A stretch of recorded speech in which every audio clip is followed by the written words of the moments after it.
eastern part of the department of Antioquia, apart from being a great larder for a food supplier, it is also a land that produces coffee. In the municipality of El Peñol, we find the experience of Miller, a coffee grower who found in agrotourism a great alternative to improve his income, making his farm a tourist attraction in this municipality, where one can live the coffee experience.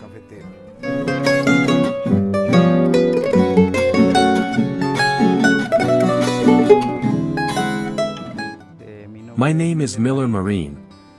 You are in the Riviera farm, municipality of El Peñol, at an altitude of 1,900 meters above sea level. In this farm we produce a coffee of excellent quality. We do the whole process here at the farm. So I am going to invite you to take a tour of all the coffee processes.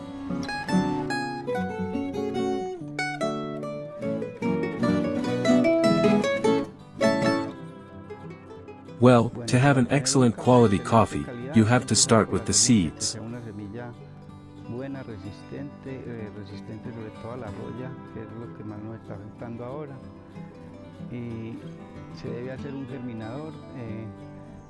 The germination should be done in sand about 40 centimeters high, 20 centimeters of gravel and stone filter and another 20 centimeters in sand. The seed is deposited and after 2 months it is like this. It is called fosforito, then after 3 months it is already open and it is called chapola. Hence the name of the women who pick coffee, they are called chapoleras, and that is precisely why. This chapola is put in a bag with organic material and it takes about 3 to 4 months, after it is open with at least 3 sticks of leaves.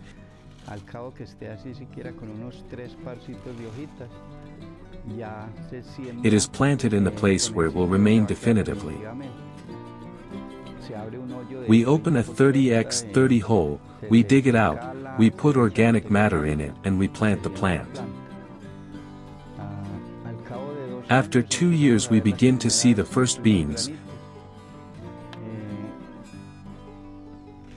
the coffee flower and the little flower. These are going to be flower buds, all of them.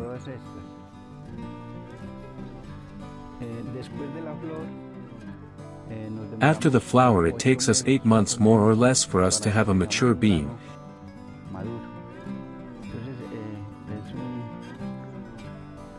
It is always a long time that we take to have a good line of coffee. Then comes the harvesting, which is what we are going to do immediately, to collect some very ripe beans to go on to the other process, that is the pulping.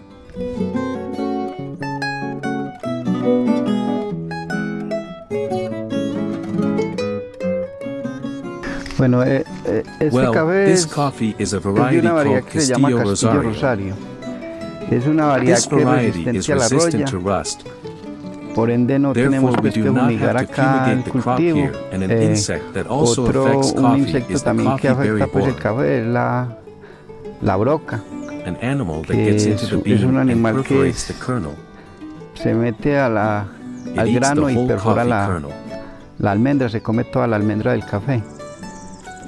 So due to the altitude above sea level that we have here and the good harvesting that we do, that we do not leave fruit on the ground, that we harvest on time, this insect does not harm us very much. If you can see, the coffee is very healthy. There are no signs of coffee berry borer or rust.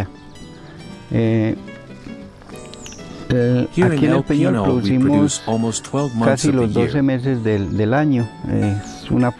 It is an almost continuous production. There are some harvest centers that are now in this season. We are in the harvest center and at the end of the year in October and November, but most of the year. Las características del café del Peñol por los suelos The que hay, characteristics of por El la Peñol coffee altura due sobre to el the nivel del soils, mar, the altitude above sea el level, the efecto effect que of the hace el embalse reservoir también, also eso helps a ayuda lot in the también a mucho a flowering. la floración, que el embalse The actúa como un reservoir espejo, acts as a mirror. caen los The rayos del sun's sol rays y fall se and are reflejan sobre los reflected on the cultivos, crops, y and eso this hace que causes the florezca coffee mucho and el other café fruit y trees los to otros flower a lot. frutales también.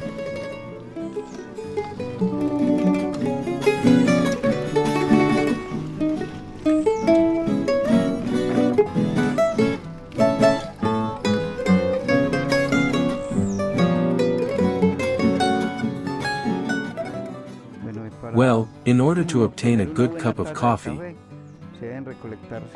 one should always collect ripe beans, neither pinto nor green.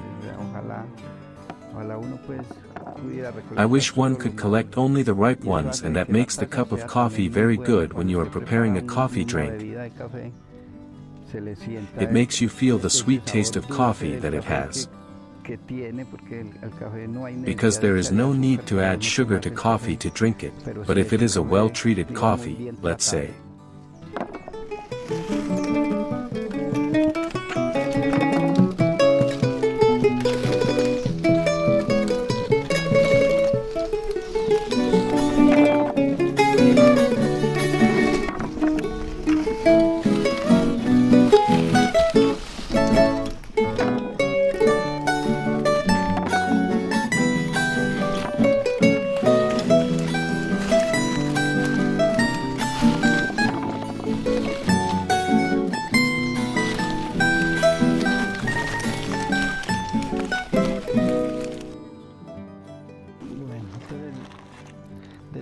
After coming from the lot, then we are going to weigh the coffee.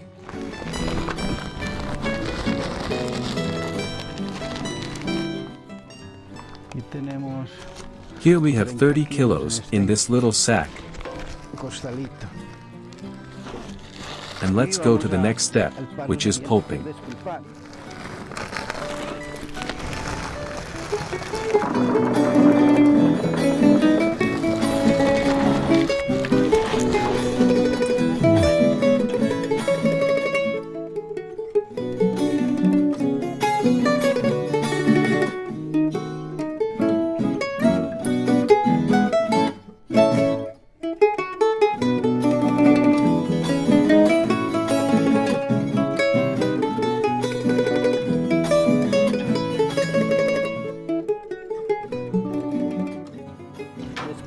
After pulping, the mucilage must be added to the pulp, or it must be done by natural fermentation. Here we do it by natural fermentation. Here, because of the cold climate, it takes a little longer.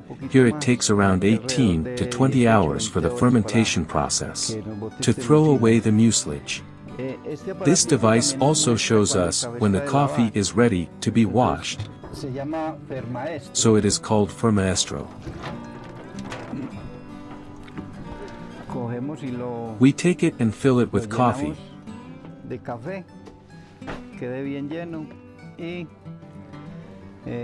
So that it is well filled, and when this mass goes down to this first line, the coffee is to be washed. We fill it and deposit it there with the same mass, and tomorrow we check when this mass goes up to here and the coffee is to be washed. After the pulping and fermentation process, we wash and bring here for drying. This type of drying is called marquee. We have solar and mechanical drying. When there is a lot of winter and there is a lot of harvest, we have to use mechanical drying. With the pulp we take it to the pit to make a process of decomposition to remove organic matter from the pulp itself. Here in this canopy, it takes more or less 40 hours for the coffee to be dry from the threshing to be roasted.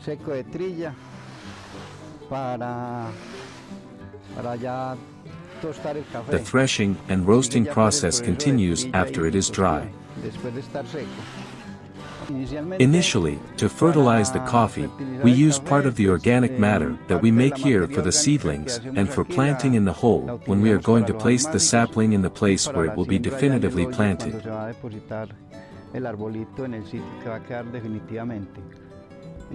We also work with soil analysis, where they tell us the deficiencies of the soil and we work with what the agronomist recommends.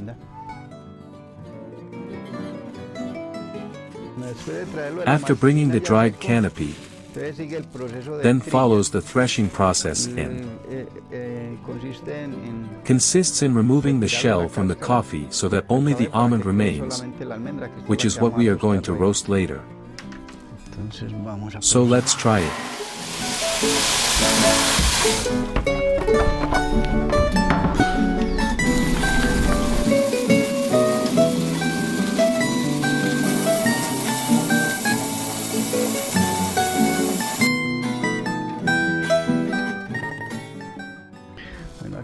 Well, here we are going to separate the coffee through this mesh, to separate the thickest from the smallest so that there is an even roasting. We are going to remove, let's say, the little grains that we see with defects, that are these little black ones. We remove them separately through here. When we are going to roast, we will have a coffee of excellent quality, and after roasting we are going to taste the coffee to see what it tastes like.